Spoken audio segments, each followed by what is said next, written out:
If you feel emotionally drained by one specific person, tired in a way sleep never fixes, your intuition already knows why. And no, it's not because you're weak, overly sensitive, or too attached. There is a specific kind of exhaustion that doesn't come from doing too much. It comes from giving yourself to someone who takes, sometimes without realizing it, and sometimes without caring. Around them, you don't feel loud pain. You feel quiet confusion. A heaviness in your chest after conversations that should have felt warm. A strange guilt for needing space from someone you still care about. And this is what makes it dangerous. They're not always cruel. They're not always absent. Sometimes they say the right things. Sometimes they even make you feel special.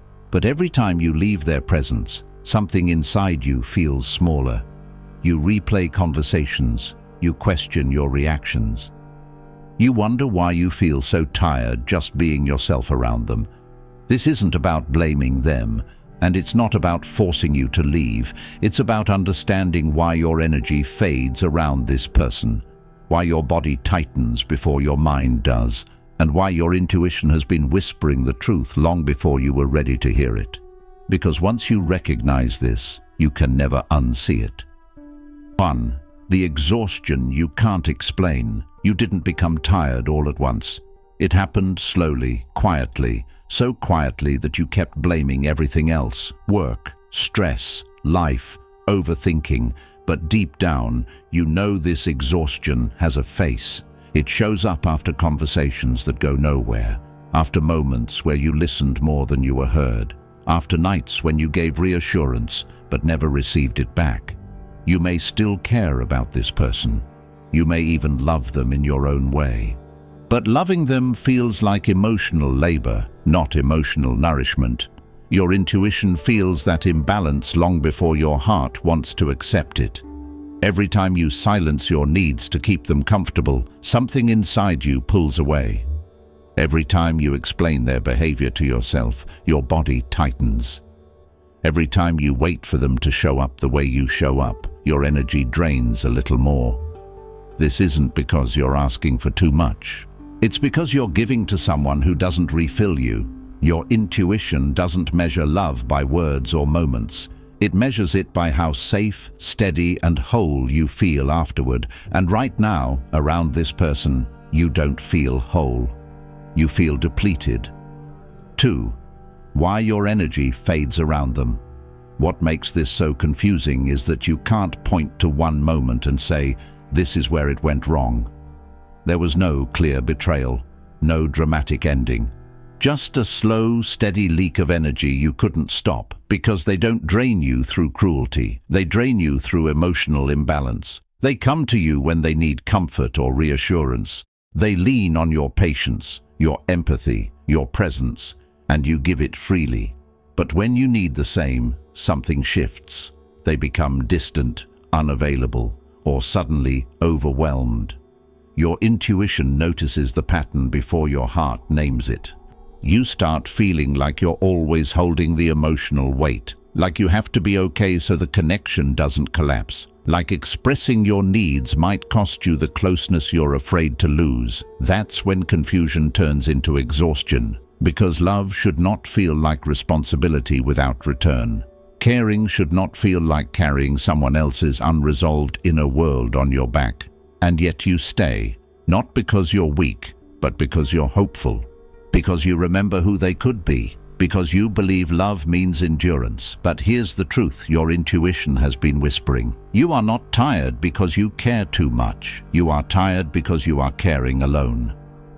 3. Why this person feels impossible to let go of. They drain you more than anyone else, not because they're the most important, but because they feel familiar. Not familiar in a logical way, but in a way your nervous system recognizes. They activate an old pattern inside you, one where love meant adapting, one where being needed felt like being valued, one where staying quiet felt safer than being abandoned. So when they pull away, something deeper wakes up. Not desire, fear. Fear of losing connection, fear of not being enough, fear of having given so much only to be left unseen. Your intuition feels the danger immediately because this isn't just about them. It's about what loving them asks you to relive. You work harder for their attention. You excuse behavior that leaves you empty. You confuse emotional intensity with emotional depth. But real love doesn't exhaust you. It doesn't require you to earn rest. If being close to someone makes you feel anxious instead of grounded, your intuition is warning you. This connection is touching an old wound, not building a future. Some people feel powerful to us not because they're right for us, but because they reopen parts of us that were never healed. 4. When the fog begins to lift, there comes a moment, usually quiet, usually unannounced, when something inside you finally pauses, not because the situation ends, but because you stop running from what you feel. You notice how calm the room feels when they're not in it, how your shoulders soften when you're no longer waiting for a reply, how your breath deepens when you're not bracing for disappointment.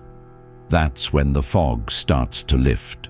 You realize love was never meant to keep you on edge. Connection was never supposed to feel like a test of endurance. Being needed is not the same as being cherished. Listening to your intuition doesn't look dramatic. It looks like distance that feels peaceful instead of empty. Like silence that finally lets you hear yourself again. Like choosing not to explain what someone refuses to understand. You don't feel hatred toward them. You feel clarity. They weren't evil, just unable. Unable to meet you with the same emotional depth, unable to show up without taking more than they gave. And in that understanding, something heavy loosens its grip. Because your intuition was never trying to save the relationship. It was trying to save you. 5. What you get back when you choose yourself. When you finally listen to your intuition, you don't lose a person. You gain yourself back. You gain mornings that don't start with heaviness, conversations that don't require recovery, the quiet confidence of knowing you don't have to earn emotional safety. The tension leaves your body. The need to explain, justify, and wait dissolves. In its place, something gentler arrives. Peace. You begin to see how much of your energy was spent keeping someone comfortable while you were unraveling. How often you ignored your own limits just to feel chosen. And once you see it, you can't unsee it. Your intuition wasn't punishing you for loving deeply. It was protecting the part of you that still believes love should feel steady, not draining. Some people enter your life to show you what you're willing to endure. Others leave to show you what you finally refuse to carry. Choosing yourself doesn't make you colder, it makes you clearer, clear about what you deserve, clear about what you will no longer accept, clear about the kind of love that doesn't take pieces of you just to exist. If this felt like it was speaking directly to you, it's because some part of you already knew the truth. You've been strong for a long time, strong enough to stay when it was draining, strong enough to love even when it cost you peace. Strong enough to carry confusion quietly so no one else felt uncomfortable. But strength was never meant to look like self-abandonment. Exhaustion was never a flaw, it was a signal. You didn't lose anything by walking away from what drained you. You protected something precious. You protected yourself. And if you're still here, still listening, let this land gently. Nothing about your exhaustion was accidental. Nothing about your confusion meant you were broken. Your body wasn't betraying you. Your intuition wasn't overreacting. It was protecting you the only way it knew how, by making it impossible to keep ignoring what was draining you. You weren't meant to survive love. You weren't meant to earn rest through endurance. You weren't meant to shrink yourself just to keep a connection alive. Some people don't take from you because they're cruel. They take because you give without limit. And love, real love, doesn't require you to disappear in order to stay. If you're at the point where distance feels calmer than closeness, that isn't failure, that's clarity. It means you're no longer confusing intensity with intimacy. It means you're no longer mistaking being needed for being cherished. It means you're beginning to choose peace over emotional survival. And choosing yourself doesn't make you cold. It makes you honest. Honest about what your nervous system can no longer carry. Honest about what your heart deserves. Honest about the kind of love that feels steady instead of draining. You didn't lose anything by stepping back from what exhausted you.